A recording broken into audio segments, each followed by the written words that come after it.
Bonjour mes chers enfants, notre leçon d'éveil scientifique d'aujourd'hui, c'est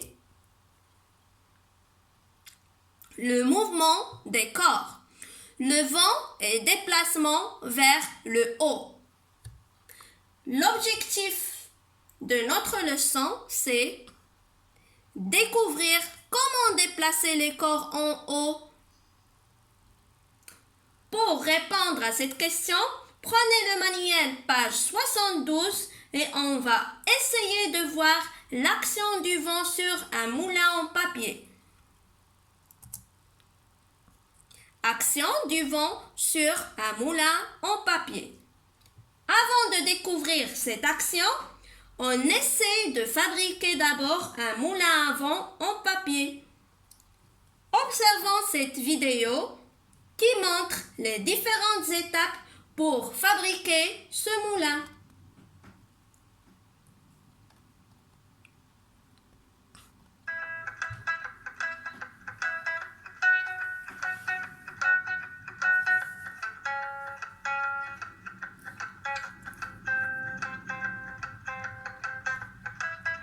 Observez bien les enfants.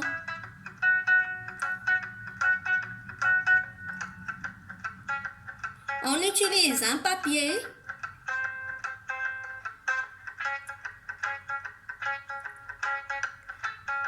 on trace les diagonales avec une règle et un crayon.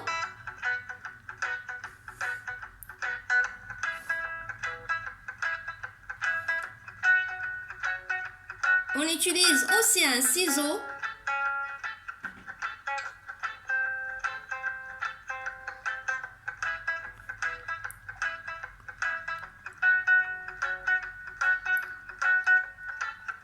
Observez bien.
Très bien les enfants. Que remarquez-vous? Que fait ce moulin? Que remarquez-vous? Que fait ce moulin?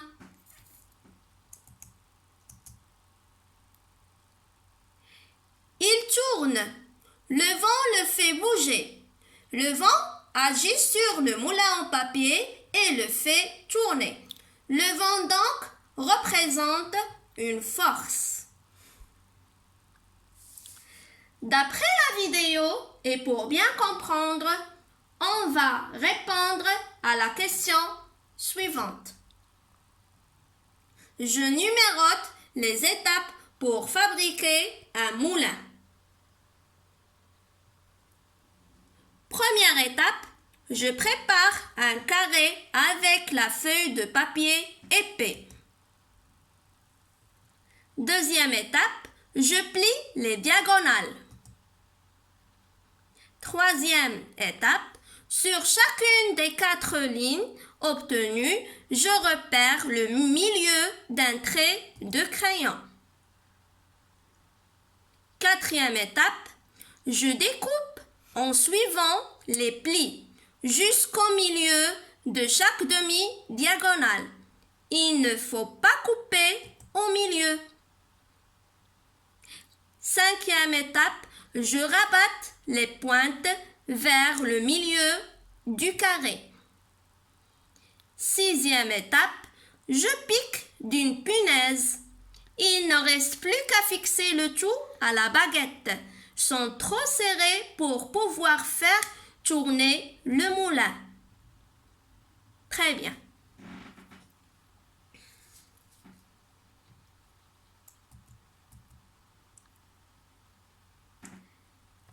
Ces objets qui tournent et qui bougent nécessitent vraiment une force?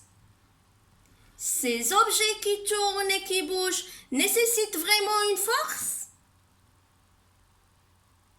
Pour répondre à cette question, on passe à l'activité 2. Soulever des objets. Observation des images, page 73. Que représente chaque image? Que voyez-vous? Que représente chaque image? Que voyez-vous?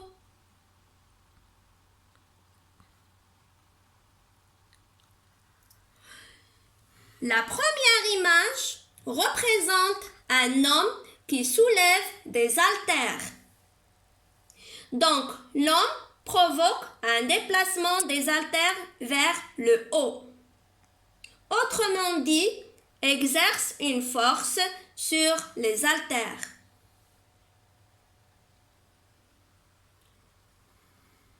Sur la deuxième image, je vois une fille qui porte un cartable. Donc, elle a exercé une force sur le cartable pour le déplacer vers le haut.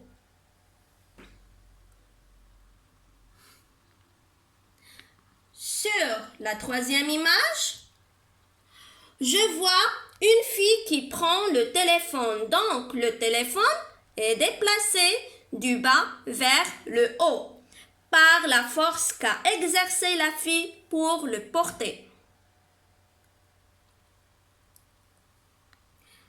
Sur la quatrième image, on voit un vase sur la table et l'autre sur une bibliothèque.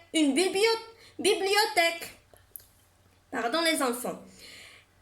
Je répète, sur la quatrième image, on voit un vase sur la table et l'autre sur une bibliothèque.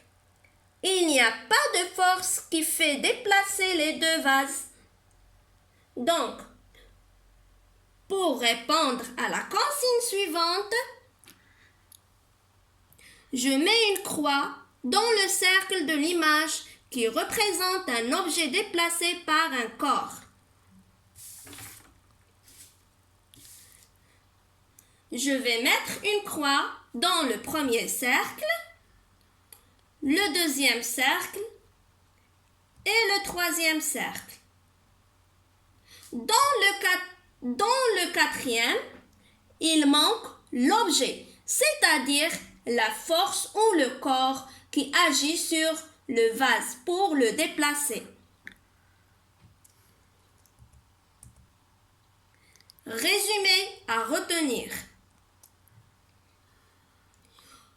Soulever un objet vers le haut nécessite une force. Je peux fabriquer un moulin à vent en papier. Mots à savoir: force, fabriquer. Très bien les enfants, j'espère que vous avez bien compris la leçon. Au revoir.